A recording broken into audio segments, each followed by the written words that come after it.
The celebration of Hanukkah, a lesser Jewish holiday than the high holy days of Rosh Hashanah and Yom Kippur in the fall, and Passover and Shavuot in the spring, celebrates liberation from oppression, freedom of religion, and finding light in the darkest of times.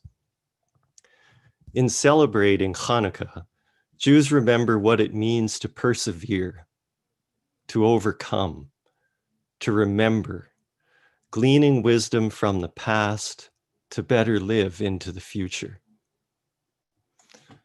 As Unitarian Universalists, we affirm our Judeo-Christian heritage among our sources, recognizing Judaism and Christianity's call to love one another, to be a light unto every nation. The lighting of the Chanukiah, as the lighting of our communal chalice, is a great metaphor that demonstrates that the light of a solitary candle or person is meek, but the light of many can produce a great illumination to drive out darkness. What an appropriate message for this current time. Within the turning of this year, we are deep in the darkest days. We're accepting a holiday season without in-person concerts, parties, dinners, worship services, family gatherings. And we have endured, at least here in Toronto, 10 months of disruption. We may be feeling weary of the struggle to endure. But a beacon in the distance shines. And that beacon, of course, is a vaccine, many vaccines, and the prospect of wide vaccination. The timeline towards what may be felt to be the end of this pandemic is finally becoming clear. If we are to believe what our leaders in government and public health are telling us, we can look forward to widespread vaccination in this country in 8 to 10 months, just as long as we have endured already. We are very likely halfway there. We can finally find some comfort knowing that a return to life as we knew it is not far off. And while I have tremendous elation that a vaccine is near, that we will be able to save countless lives from this terrible pandemic, I can't help but wonder whether we truly want or should want a return to normal. Certainly what was is better than what is now. But can we seize this disruption and find or create something redemptive in it? For if we were to go back to the status quo like nothing had happened, it would be a great disrespect to those who suffered or died during this calamity. In the 9 months ahead of us, can we commit to not blindly dashing back to how things were, but recognize the opportunity for a fresh start, a dramatic shift, a paradigm shift in our society, a regenesis? George Monbiot said all of this far better than I could in The Guardian in his piece titled, "The COVID-19 Recovery is an Opportunity for Systemic Change." Here's an excerpt. "The solutions of yesterday, such as coal and gas, are not the solutions that we need to prevent further risks to our future. To return to these profit-driven solutions is to reinforce the systems and institutions which led us here, systems that allow the rich to prosper at the expense of the poor, where profit and short-term economic gains are valued over the social and environmental well-being of current and future generations. We can't simply return to business as usual. The pandemic has presented us with an opportunity to pave a new way forward, to reflect and rebuild towards a society that can adequately mitigate and adapt to the threats that confront humanity now and into the future. The Commission for the Human Future, in their report, surviving and thriving in the 21st century, have identified 10 catastrophic threats which we must address if we are to secure our collective future. These threats include not only pandemics and climate change, but nuclear weapons, scarcity of natural resources, collapse of life-supporting ecosystems, human population growth, pollution, food insecurity, and emerging technologies. By acknowledging the interconnected nature of many of these threats, the Commission recognizes that they often come from common causes and have common solutions. For example, stopping deforestation would also reduce the likelihood of novel diseases, protect ecosystems which support animal life, increase food security, and mitigate climate change through carbon sequestration. Furthermore, improving international cooperation would alleviate risks from catastrophic climate change, nuclear war, pandemics, and pollution. As we recover from COVID-19, young people are demanding we take this opportunity to implement systematic changes. Our future hangs in the balance.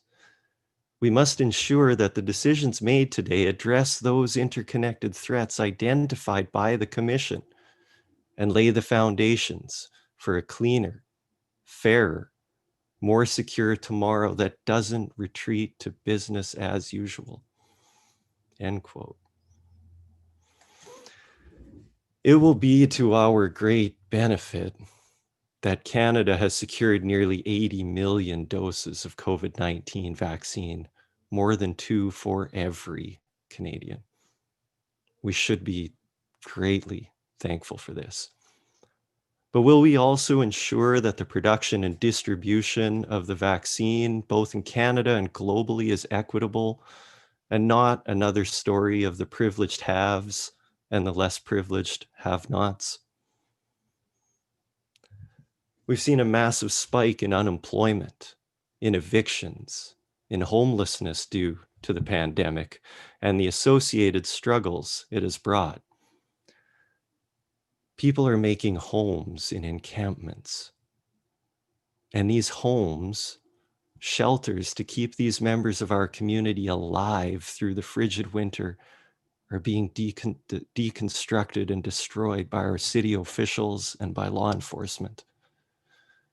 Can we work not only to stop the city from destroying these encampments, but to bring systemic change that ensures that every person is given the dignity of a livable home and the essentials for a life of good health?